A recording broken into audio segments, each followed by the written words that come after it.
The thing I learned from the book that, despite everything Ashoka did, in some ways, probably first ruler to really unite the entire landmass under one kingdom, but he was largely unknown by the time of Britishers until we figured out all these stupas that he has established all over India. He had this big change of heart. I'm proud to say it was my great uncle James Prinsep who decoded all those. Incredible! So India's a lot more to owe to you and your family. Yeah. If you go to Calcutta, there's still Prinsep Ghat, which commemorates his. Yeah.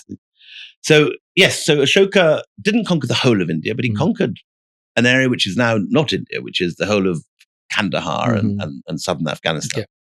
Yeah. He only got as far as sort of Andhra. The whole of Tamil Nadu and Kerala were not conquered. But he sends what he calls Dharma ministers beyond his own kingdom. To the west, they reach as far as Cyrene, which is modern Libya. To the south, they go to Sri Lanka. And his big success is the conversion of the king of Anuradhapura in Sri Lanka.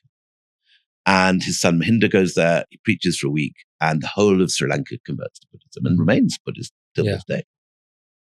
And from that point, you get this extraordinary miracle, which again, I don't think gets as much, if you like, airtime in India as it deserves, which is the 300 years after Ashoka, when Buddhism just goes viral over the rest of Asia.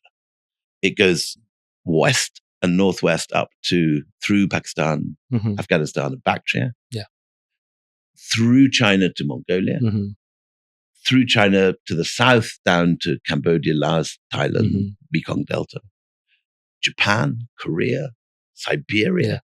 And what's important to remember is it's not just Buddhism and the ideas of the Buddha. With Buddhism comes Pali, Sanskrit, great chunks of Indian literature, the whole riches of Indian literature. Ideas of karma and reincarnation, ideas of Jambudvipa and geography, ideas of Indian conceptions of mathematics and counting. Those are all inherent in the Buddhist scriptures. So if you read Buddhist scriptures, you take in a whole Indian world. So from a secular point of view, it's not just the philosophy or and religion of Buddhism. It's an Indic universe which spreads out. And its imprint is still there. Right. You can still see it when you go to Bali or to Japan. So the picture that emerges, you have all these ideological things which are being developed here.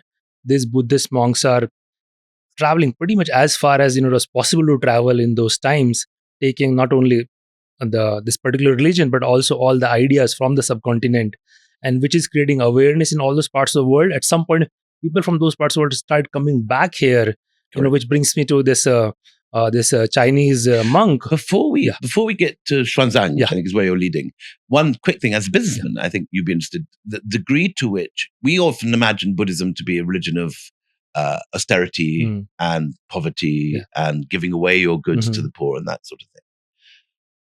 And it is in one way, but it's also a religion which had a very close relationship in ancient India with what we today would call capitalism, with merchants. Yeah. And the early Buddhist monasteries we know lent money. And in return, the merchants, on their return from trading voyages, would donate, in addition to repaying their debt, would donate to the monasteries. So when we go to, for example, outside Pune, there's a wonderful rock-cut monastery called Karla. There's an inscription there saying, these 3 pillars are donated by the merchants of Sopara. And we get that sort of thing all over as well. And this continues not just within India, but right up into Afghanistan and so on. So Indian merchants will be staying in the monasteries. There'll be a guest house. They'll be safe there. And then they'll give something to the monastery. The monastery will expand. Amazing. So they're acting as both lodging and banks and, just this whole network which enabling, package of ideas that we don't associate with Buddhism. And in some cases, there's a site I visited in Afghanistan called Mez Ainak. Mez Ainak is about to be destroyed because it's on the largest copper deposit in Central Asia. And the Chinese have now got it and are about to dig it. But the point was that the monks originally went and found it because they also mined the copper.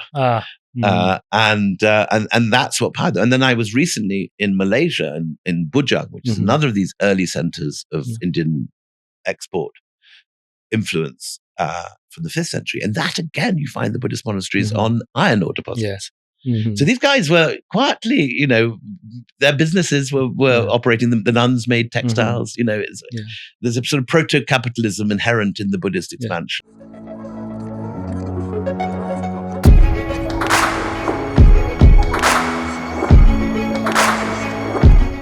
At Sparks, we aim to bring to you stories of exponential impact. We share in-depth analysis of what goes behind success stories. If you find our conversations interesting, you can join us by subscribing to our YouTube channel.